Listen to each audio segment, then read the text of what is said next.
Antwerp, Belgium, 2001. Morning fog wraps around the streets of Europe's wealthiest district, the Diamond District. This is a place where city blocks facilitate the exchange of billions of dollars daily, where diamonds as brilliant as God's tears pass from hand to hand among people who understand only one language: the language of money. At the heart of this empire stands a fortress disguised as an office building, the Antwerp Diamond Center. 12 stories hiding secrets worth more than small nations. 2 floors below street level lies the most secure vault in the world. Protected by 10 layers of security, designed by paranoid engineers who assumed their creation was impenetrable. We are talking motion detectors, thermal sensors, magnetic field scanners, and seismic monitors. All guarded by a combination lock with 100 million possible sequences. Security Chief Henri van de Brandt used to tell visitors with absolute confidence that this vault was impossible to rob, that you would need to be a magician to get inside. He had no idea that 2 floors above, a magician had already begun his greatest trick. Welcome to the Digital Sleuth. I am your host. And today we are breaking down a case that is essentially a cybercrime documentary played out in the physical world. We are looking at a heist that redefined social engineering, physical hacking, and the terrifying power of human error long before the digital age took over. Our story begins with Leonardo Notarbartolo, a middle-aged Italian man who stepped off a train at Antwerp Central Station looking like a successful businessman. But Notarbartolo was not a jeweler. He was Italy's most successful thief. A ghost who spent 20 years perfecting the impossible heist.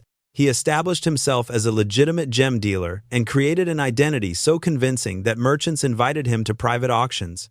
Most importantly, he rented office space inside the Diamond Center itself, Suite 478, giving him legal access to a building that should have been beyond criminal reach. Every morning he badged through security, studying camera angles, memorizing guard rotations, and mapping blind spots. In the world of modern cybersecurity, this is the ultimate reconnaissance phase, finding the legitimate path in before the actual attack begins. Every great hack requires a specialized red team, and Notarbartolo recruited the best specialists from the criminal underground. He brought in Ferdinando Fanato, a man known as the monster who could crack any safe, and Pedro Tavano, an expert who could make cameras and sensors bend to his will. From Belgium came Elio Dionorio, a man who knew the city's geography and criminal networks like the back of his hand. The crew approached the vault like scientists studying a new species, taking photographs with cameras hidden in pens and identifying every weakness in the electronic systems. They even rented a warehouse outside Antwerp to build a perfect replica of the vault corridors, practicing until every movement became muscle memory. This mirrors modern sandboxing techniques, where hackers build shadow versions of banking sites to test their exploits until they find the one that works. They spent 2 years transforming impossible theories into an executable reality. But they still needed the keys. Only 3 keys existed, held by executives who guarded them religiously. But Notarbartolo had a plan for that too. During a routine meeting, he produced his own key and asked if he was holding it correctly, while a camera in his watch snapped a high-resolution photograph of the profile. That 3-second photograph provided enough detail to manufacture a perfect duplicate, a move we now call a credential harvest. After 8 attempts and thousands of euros, they possessed a copy that could fool electronic readers, designed to detect even the slightest imperfections. Back at the warehouse, they practiced the entry sequence hundreds of times, figuring out how to bypass thermal sensors with simple hairspray.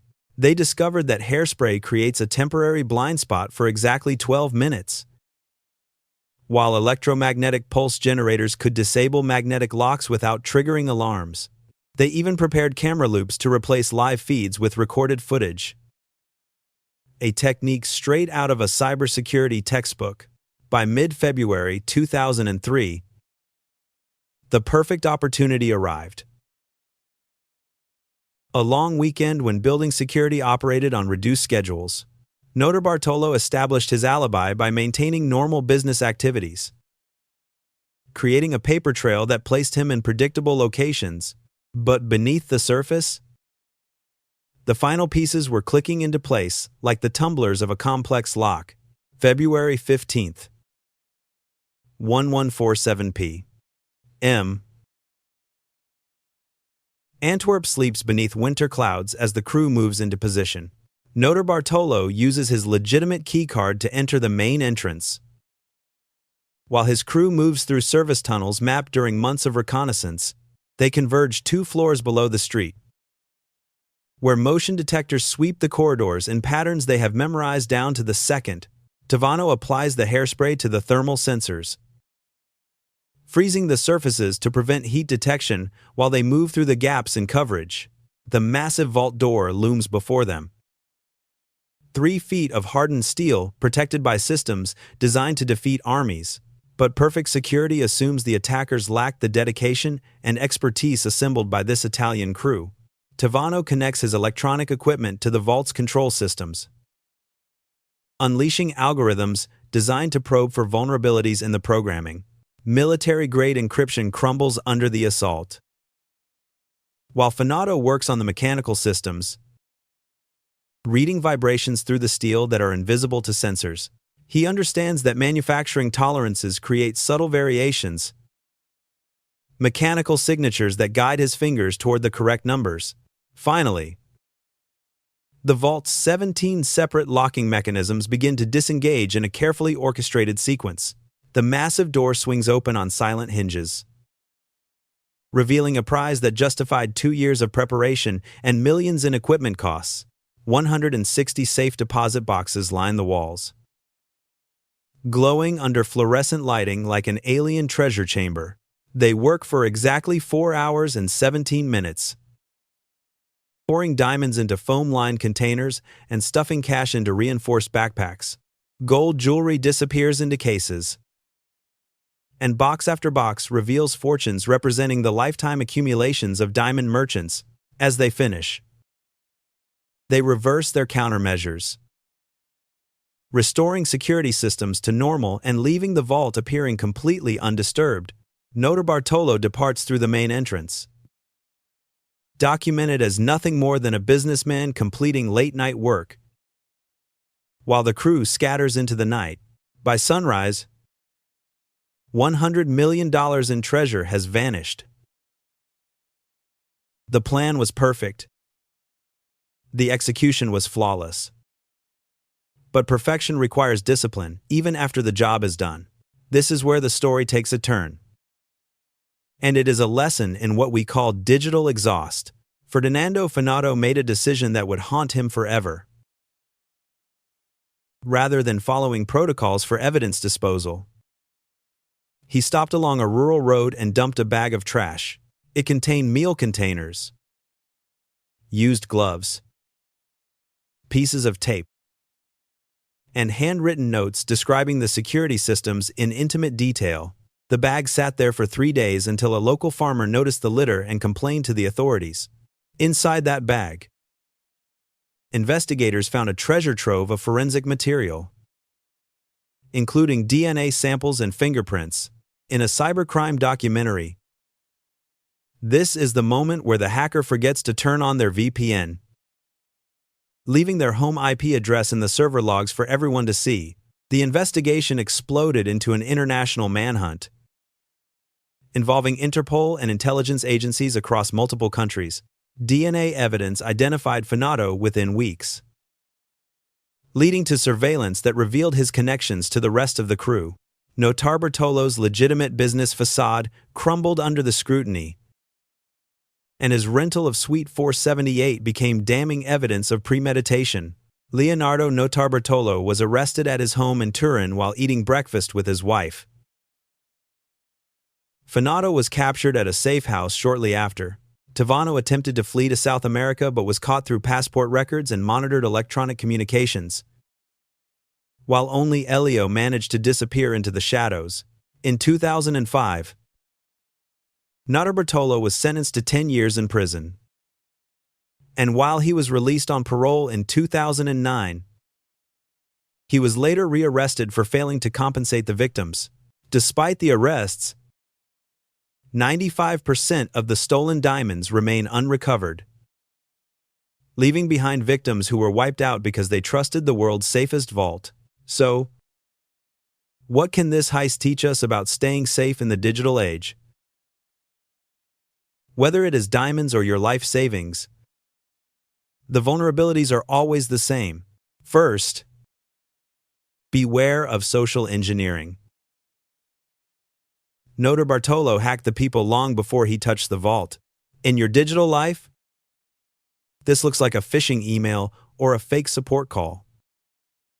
Never give elevated access to anyone you have not thoroughly verified. Second, redundancy is key. The Antwerp vault failed because its sensors could be blinded one by one. You should use multi-factor authentication, so a single stolen password is not enough. Third, watch out for the insider threat. The greatest danger often comes from someone who already has a key. Businesses must monitor internal logs as closely as their firewalls. Finally, dispose of your data properly. The crew was caught because of a trash bag. You can be caught because of an old hard drive or a file you thought you deleted. Use secure wipe tools and encryption before you get rid of your old tech. Because once your data is out there, you can never truly take it back. The Antwerp heist was a masterclass in preparation, but a total failure in log management, proving that the human element is always the weakest link. I am the Digital Sleuth. If you want to see more deep dives into the intersection of physical and cyber crime, make sure to subscribe and stay tuned. Stay curious. Stay skeptical. And most importantly, stay secure. I will see you in the next one.